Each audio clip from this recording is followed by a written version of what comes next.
तो मैं एक काम करता हूँ, मैं एक्सक्लेमेशन मार्क डालता हूँ, टैब डालता हूँ, ये ऑटोमेटिकली एमएड ने मेरा लिख दिया है। इसके अंदर मैं एक H1 का टैग देता हूँ और H1 के टैग के अंदर हम लिखते हैं प्रोग्रामिंग विद अदनान के नाम से ये हम लिख देते हैं।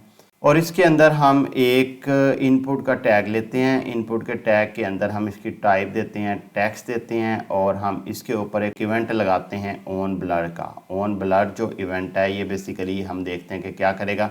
और मैंने आपको बताया कि ये जब भी हमने कोई जावास्क्रिप्ट कॉल करनी होती है तो एक इवेंट के थ्रू हम कॉल करते हैं। तो मैं इसको कह देता हूँ माई अलर्ट, इस फंक्शन का नाम दे देता हूँ। और आपको पता है फंक्शन के साथ ये 2 ब्रैकेटें देना मस्ट होती हैं। आप इसको कॉपी करेंगे इसका नाम और कंट्रोल C करेंगे। ये आपको पता है हेड के अंदर स्क्रिप्ट लिखी जाती है।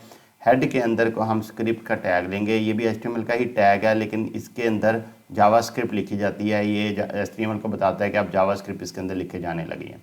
इसके अंदर मैं एक फ़ंक्शन लिखूँगा, फ़ंक्शन ऐसे करके लिखूँगा। ये HTML का सिंटैक्स है और इसके आगे मैं कंट्रोल V करके अपने फंक्शन का नाम लिखूँगा और इसके अंदर लिख दूँगा कि अलर्ट एक लगा दूँगा। अलर्ट में लगाता हूँ your document is being blur, ये मैं एक लिख देता हूँ और ये करता हूँ। आपको पता है ये जब भी आपने कोई टेक्स्ट लिखना होता है उसको हमेशा इस तरह से लिखते हैं, हमेशा कॉमास के अंदर लिखते हैं। ये प्रॉपर वे होता है चीज़ को लिखने का। और आगे ब्रैकेट हमेशा स्टेटमेंट क्लोज करने के लिए ये सेमीकोलन लगा के ये स्टेटमेंट आप क्लोज करते हैं। अब मैंने किया क्या है कि मैंने बॉडी लिया, उसके अंदर ये इनपुट का एक टैग लिया है। उसमें लिखा है कि जब ये ऑन ब्लर हो तो आपने ये माई अलर्ट चला देना है। माई अलर्ट में आप जावास्क्रिप्ट के अंदर लिखा है, माई अलर्ट में आपने जाके ये अलर्ट रेज कर देना है जब ये ब्लर हो। अब मैं कंट्रोल F5 करता हूँ, ये आपके सामने एक टैग लिखा आ गया। इसके ऊपर मैं अदनानुल हक लिखता हूँ। लिख के मैं कहीं भी साइड पे क्लिक करता हूँ तो ये मेरा फोकस जो है वो मेरा उस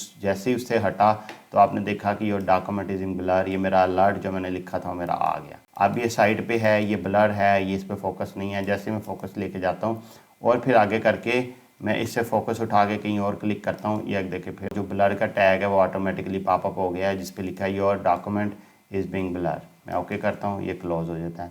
इस तरह हम बहुत से फंक्शन करवा सकते हैं। मिसाल के तौर पे हम ऑन ब्लर पे चाहते हैं कि अगर इसके अंदर लोअर केस में लिखा है तो वो सारा अपर केस में आ जाए, तो हम ये बजाय कि अलर्ट रेज करें हम वो काम भी इससे करवा सकते हैं।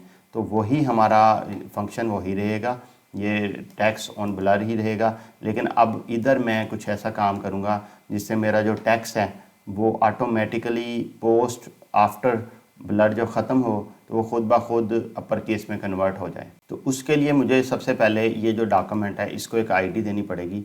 आईडी इसको दे दूंगा माई टेक्स्ट मिसाल के तौर पे। अब ये आईडी से मैं इसको जावास्क्रिप्ट के अंदर कॉल करूंगा। ये मैं बंद कर देता हूँ क्योंकि इसकी अब मुझे ज़रूरत नहीं है।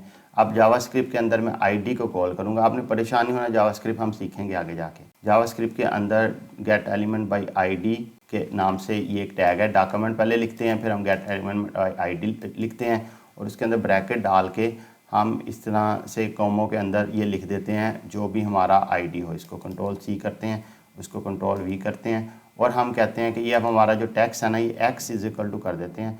ये एक वेरिएबल ले लेते हैं x का। लेकिन वेरिएबल लेने के लिए वार लिखना पड़ेगा। वेरिएबल क्या होता है? वेरिएबल ये होता है कि ये डाटे को स्टोर करने के लिए एक स्पेस प्रोवाइड कर देता है। यानी अगर आप x लिखेंगे तो वो सिस्टम समझेगा ही नहीं x क्या है।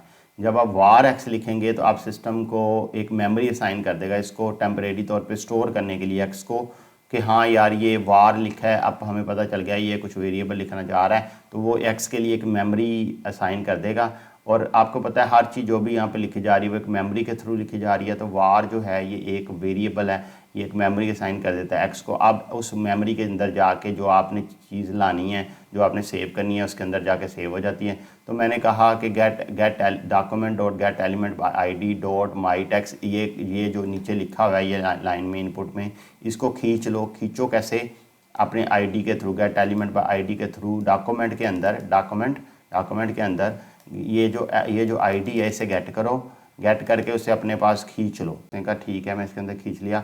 अब मैं उसे कहूँगा कि एक और काम करो। अब मैं उसे कह रहा हूँ ये जो x है ना इसके अंदर जो हमारी वैल्यू आ रही है इसको बराबर कर दो। कह रहा है किसके बराबर कर दूँ? मैं कह रहा हूँ x डॉट वैल्यू को टू अपर केस में कर दो, अपर केस में कर दो और ये बंद कर दो। मैंने किया क्या है? मैंने कहा है कि इनपुट जो है इसके अंदर जाओ, ये जो टेक्स्ट इसके अंदर टाइप इसकी टेक्स्ट है, ये जैसे ही मेरा ब्लर हो, जैसे ही मेरा फोकस इससे हटे, तो एक काम करो, ये माई अलर्ट का फंक्शन चला दो। ये माई अलर्ट का फंक्शन ये लिखा हुआ है, उसके अंदर मैंने कहा फंक्शन के अंदर कि जाओ एक वेरिएबल, एक मेमोरी दे दो इस एक्स को, ताकि ये सेव हो सके, अपना काम कर सके। यहीं पे सेव होगा तो अपना काम कर सकेगा। तो तुम एक काम करो, डॉक्यूमेंट के अंदर जाओ, वहाँ से माई टेक्स्ट का जो आईडी है उसको गेट करो। वो कह रहा है ठीक है, क्या गेट करूँ एक्स का? मैंने कहा एक्स की वैल्यू को गेट करो। वैल्यू को गेट करके किसके बराबर कर दो? मैंने कहा वही जो एक्स की वैल्यू है उसके बराबर ही करो, लेकिन उसे टू अपर केस में कन्वर्ट करके उसके बराबर करो। यानी कि ये मैं अब क्या कर रहा हूँ, यहाँ पे मैं इसको खींच रहा हूँ अपने पास जावास्क्रिप्ट में HTML से। यहाँ से मैं खींचने के बाद अब दोबारा से रख रहा हूँ HTML के अंदर। तो ये दोनों काम मैंने जावास्क्रिप्ट के अंदर किया। आपने परेशान नहीं होना, जावास्क्रिप्ट हम सीखेंगे।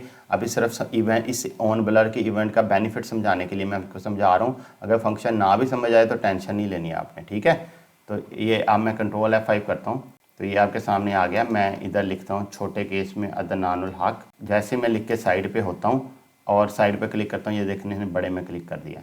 फिर मैं दोबारा उस पर आता हूँ, मैं इस पर लिखता हूँ डेवलपिंग, ये मैं लिखता हूँ, और ये अभी देखें थोड़ा छोटे में लिखा है। जैसे मैं इधर आया इसने फिर बड़े में कर दिया। अब मैं इसके अंदर कुछ भी लिखता हूँ, ए बड़ा बड़ा इस तरह करके कुछ भी लिखता हूँ। जैसे मैं इधर क्लिक करता हूँ ये इस पर आ गया।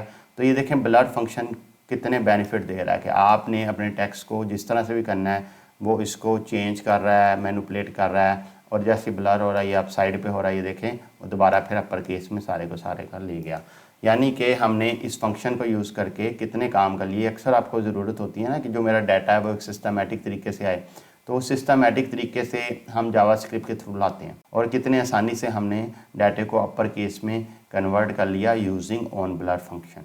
तो जावास्क्रिप्ट हम आगे डिटेल में पढ़ेंगे, आपने इतना परेशान नहीं होना। अभी मैं आपको जो मेन गोल है ना मेरा, वो आपको HTML के जो इवेंट के फंक्शन है ना उनकी जो मीनाकारी है वो समझाना गोल है। तो ये जो आगे फंक्शन लगा रहा हूँ इसको समझने की कोशिश करें, प्रैक्टिस करने की कोशिश करें।